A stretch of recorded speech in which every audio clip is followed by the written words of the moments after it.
Imagine, if you will, being on your deathbed and standing around your bed, the ghost of the dreams, the ideas, the abilities, the talents given to you by life, but you, for whatever reason, you never pursued those dreams. You never acted on those ideas. You never used those gifts. You never used those talents.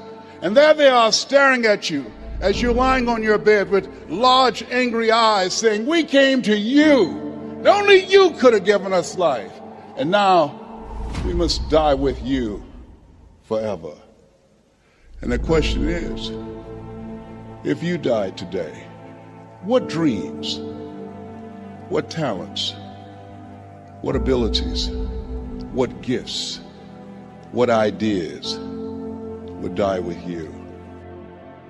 To know yourself is the greatest gift you can give yourself, truly. We all spend so much time with other people and other things in life, but we never invest any time in getting to know ourselves. When someone wants to meet with you and catch up with you for coffee or drink, you'll make time for them. When was the last time you made time for yourself? How would you know what you want in life if you don't even spend time to get to know yourself? If you have a business, you would spend time to get to know the client, find out what the client wants in order to provide the best service for the client, right? So if you really want to understand what you want in life, if you want to know what you want or what your purpose in life is, you have to spend time with yourself. You have to learn how to concentrate. Because if you can't concentrate, you won't be able to sit there long enough and figure out what it is you want in life. And once you know what you want in life, you take that power of concentration and that finite amount of energy and you focus it into what you want, and that will start to manifest in life. Every one of us in our own lives, we have to develop what I call the spiritual anchor, the rock, the soul compass, and it has nothing to do with religion.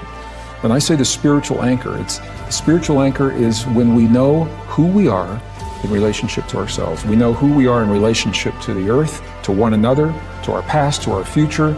We know how we are empowered and what our potential is. And once you know that, we then can live our truth.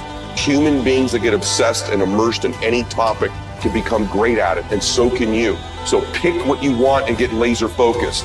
Begin to eliminate all the distractions. You are not hungry enough, you are not starving enough, and you are not focused enough. What are the things that are stealing your focus? Who are the people that are stealing your focus? And begin to eliminate these distractions. Get laser focused and obsessed on what you want. Be starving and hungry to get it. Tell yourself, I am more than my circumstances. I am more than my demons. I am great, and I will give my gift to the world, because this is what I was born to do.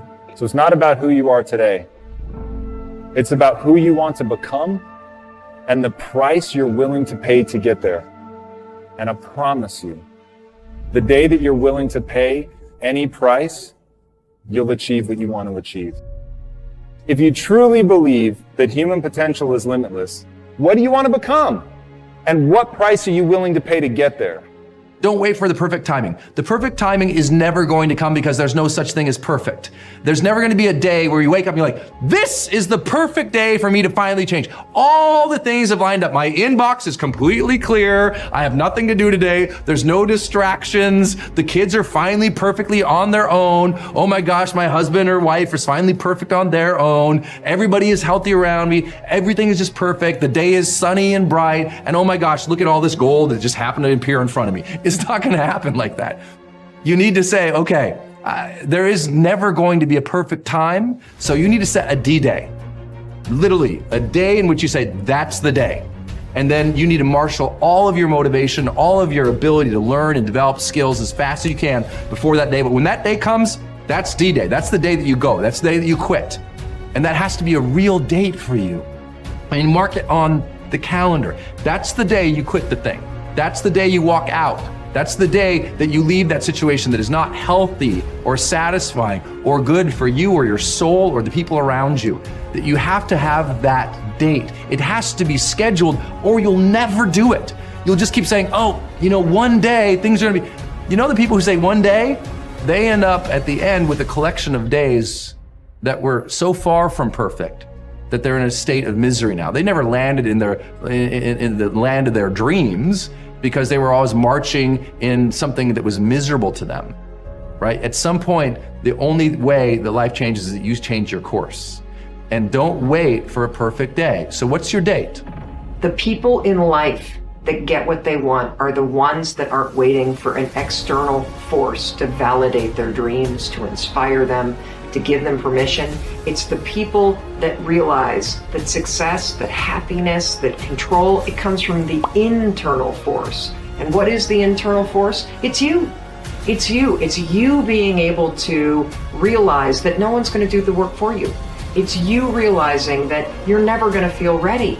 In fact, even as you start working toward the things that you really want to do, you're definitely not going to feel ready. And you're going to feel outside your comfort zone. And that's normal. When you start to feel like you're stretching yourself and you're sticking your scrawny neck out there and you're taking some risks, that's amazing because you're growing.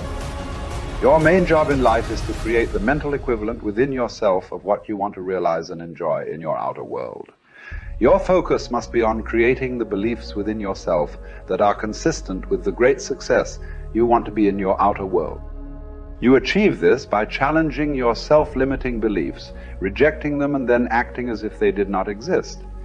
You reinforce the development of new life, enhancing beliefs by increasing your knowledge and skills in your field to the point where you feel equal to any demand or challenge. You accelerate the development of new positive beliefs by setting bigger and more exciting goals in every area. Finally, you act continually as if you were already the person that you desire to be. Your aim is to reprogram your subconscious mind for success by creating the mental equivalent in everything you do or say. Behave consistent with your new self-image. You develop new beliefs by taking actions consistent with those beliefs. You act as if you already believe that you have these capabilities and competences. You behave like a positive, optimistic, and cheerful person toward everyone. You act as if your success were already guaranteed. You act as if you have a secret guarantee of success, and only you know about it. You realize that you are developing, shaping, and controlling the evolution of your own character and personality by everything that you do and say every single day. Since you become what you think about, you should only say and do those things that are consistent with your self-ideal, the person you most aspire to be, and your long-term future ideal. You should only think and talk about the things that are moving you toward becoming the person you want to be and toward achieving the goals that you want to achieve in the goal. Keep your words and actions consistent. Your beliefs are always manifested in your words and actions. Make sure that everything you say and do from now on is consistent with the beliefs that you want to have and the person that you want to become. In time, you will replace more and more of your self-limiting beliefs with life, enhancing beliefs. Over time, you will completely reprogram yourself for success. When this occurs, the transformation that takes place in your outer life will amaze you and all the people around you. People who earn large incomes aren't lucky, and they're not crooks as those without money are so fond of pretending, nor are they endowed with more brains or talent necessarily than their friends and neighbors, nor are they privy to occult secrets, and only a very few were lucky enough to have had rich fathers or grandfathers. Most of the people earning the big incomes today started the same way you and I did, and most other people. The only difference between the men who earn big incomes and those who earn small incomes is that those earning big incomes decided to earn more. They're the people who made it their business to earn more. You see, people do what they make up their minds to do. So get rid of the ancient superstition once and for all that people who earn big money are special people, or lucky, or get the breaks, or had money to begin with, or knew someone, or are smarter, or anything else. These are alibis. They can all be disproved 1,000 times. The reason there are so many of these alibis around is that men who fail to make the grade financially are seldom honest enough to just admit that they really didn't try and keep trying. So in order to justify their failure, in order to remain seated, they dream up and pass along these old alibis. We're all self-made, but only the successful will admit it.